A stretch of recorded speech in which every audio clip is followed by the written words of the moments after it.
My name is Jenny and my business is called Ghost Kitchen. It's Taiwanese street food. I was born in Taiwan, born and raised. My parents migrated here in the 90s, and we've been here since the 90s obviously, and there's limited choices of food from home. Mum would always cook things from home and you miss it because there's not a lot of restaurants variety from Taiwan, and you can try the Thai, the Vietnamese and Malaysian, but there's just not the same flavour. Season's gonna change, I'm able and living free. One day gonna come alive, we ain't under no lock and key. This cup's no longer.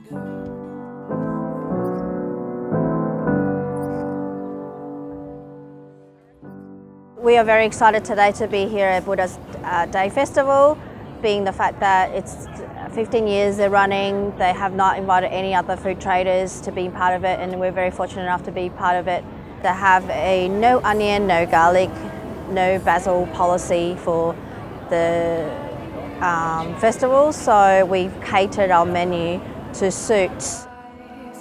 Searching for limbs, the darkness. I met Preston at the Grampians, which I put up that I met him 3 years ago when I first started out Ghost Kitchen. I was working at the Melbourne Food and Wine Festival. We had the editor of America's biggest food magazine come out. This would be about 13 years ago. And she said, the coolest thing in LA at the moment is a food van called Koji.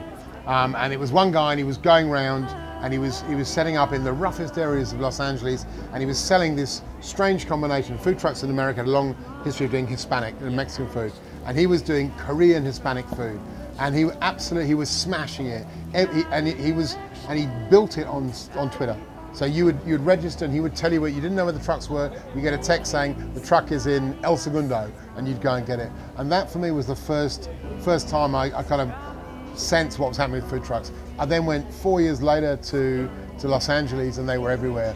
But with Koji, a chef called Roy Choi, for me is the father of the rebirth of the food truck. I think we're seeing a lot more people with multiple restaurants, which I'm not a massive fan of, because I think it tends to dumb stuff down. If you see the chef cooks his own food, whether it's in a food truck or in a restaurant, you tend to get a true reflection of them and a different level of care.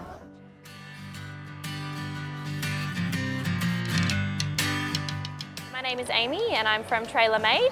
I've been operating for almost 2 years. My trailer is very sort of Middle Eastern, Eastern European influenced. When I first was thinking about setting up Trailer Made, I wasn't quite sure what sort of food I wanted to sell. I certainly didn't want to go down the avenue of the burgers or the tacos. I really wanted to produce something a bit different. Anything they make has to be able to be made on the truck. So it means all their sauces are vinegar driven, and they're made in liquidizers. And I think that idea of the constraint of the food truck driving the sort of food you put in there means that it becomes something that's different and separate to the restaurants and cafes that are on the high street. And I think that you always want the food truck providing something new and different, or alternatively a better quality food in an environment where there's a big population like a music festival. I think that the only time that the food trucks get a bad rap is probably at the more established music festivals and events where the traders that are there have been there doing it for 10, 15 years, and it's the people that have the marquee set up that is obviously really labour intensive to set up, a lot harder than the trucks where we literally just roll in and open our hatch and off we go. I think it would just be great if we could all kind of work together and make it grow, because food trucks are awesome. People get to enjoy them, they get to get outside and bring their kids along or bring their dogs along to be able to have like a great dining experience. So it'd be wonderful to see that grow and get as big as the States. It'd be amazing. I think it's a really good initiative to have food trucks around, and we'll feel a bit like we are in the US. Well, this is the first one that I've been to, and it's great. We saw the sign that said fried halloumis, and then it was pretty quick to serve and really easy to get food from. The ones I've been through in the past have been very limited in their food, and they used to have like just pies and a few drinks here and there, maybe coffees. But now they have all sorts of things, and I thought it's great.